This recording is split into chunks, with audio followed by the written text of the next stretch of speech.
தமிழக அரசு பேருந்துகள் சில ஓட்டை உடைசலாக இருப்பதால் மழை நீர் ஒழுகுவதாகவும் நடுவழியில் நின்று விடுவதால் பயணிகள் தவிப்பதாகவும் குற்றச்சாட்டுகள் எழுந்த நிலையில் மத்திய அரசிடம் இருந்து 19 விருதுகளை தட்டி வந்திருக்கிறது நம்ம ஊரு அரசு போக்குவரத்து கழக பேருந்துகள்.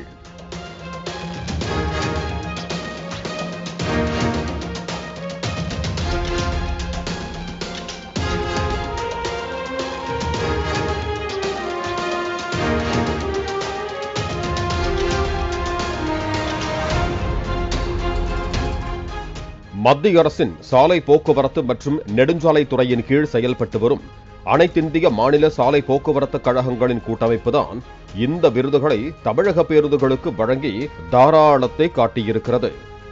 இந்த கூட்டமைப்பில் உறுப்பினர்களாக 70 மாநில அரசு போக்குவரத்து கழகங்கள் இருக்கின்றனவாம். ஆண்டுதோறும் அனைத்து மாநில போக்குவரத்து கழகங்களையும் ஊக்குவிக்கும் வண்ணம் அவற்றின் செயல்திறன்களை ஆய்வு செய்து விருதுகள் வழங்குவது வழக்கம்.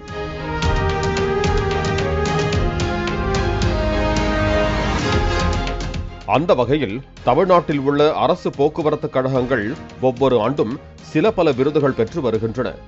2023-24 ஆண்டுக்கான தேசிய பொது பேருந்து போக்குவரத்து சிறப்பு விருதுகளில் தமிழ்நாடு அரசு போக்குவரத்து கழகங்கள் 19 விருதுகளுக்கு தேர்வாகி இன்ப அதிர்ச்சி அளித்திருக்கிறது. முதல் பரிசுக்கான 38 பிரிவுகளில் 12 விருதுகளையும், இரண்டாம் பரிசுக்கான 31 பிரிவுகளில் 7 விருதுகளையும் சேர்த்து மொத்தம் 69 பிரிவுகளில் 19 விருதுகளை பெறுவதற்கு தேர்வாகியுள்ளதாக கூறப்படுகிறது.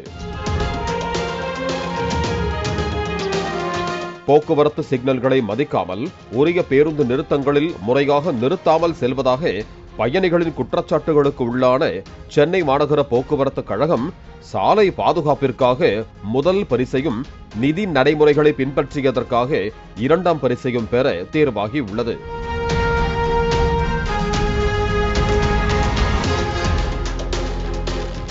சென்னையில் புறப்பட்டு வழியில் தங்களுக்கு வேண்டப்பட்ட உணவகங்களில் நிறுத்தி தென் மாவட்டங்களுக்கு செல்லும் பயணிகளின் பொறுமையை சோதிப்பதாக புகாருக்குள்ளான தமிழ்நாடு அரசு விரைவு போக்குவரத்து கழக பேருந்துகள் கிராமப்புற பணியாளர் உற்பத்தி திறன், டிஜிட்டல் பரிவர்த்தனை ஆகியவற்றில் முதல் பரிசுக்கும், கிராமப்புற வாகன பயன்பாட்டில் இரண்டாம் பரிசுக்கும் தேர்வாகி உள்ளன. தமிழ்நாடு அரசு போக்குவரத்து கழகத்தின் விழுப்புரம் லிமிடெட் 1000 பேருந்துகளின் எரிபொருள் திறனுக்கான இரண்டாம் பரிசுக்கு தேர்வாகி உள்ளது. தமிழ்நாடு அரசு போக்குவரத்து கழகத்தின் சேலம் லிமிடெட் எரிபொருள் திறன், சாலை பாதுகாப்பு, நகர்ப்புற சாலை பாதுகாப்பு, கிராமப்புற வாகன பயன்பாடு ஆகிய 4 பிரிவுகளில் முதல் பரிசுக்கு தேர்வாகியுள்ளது.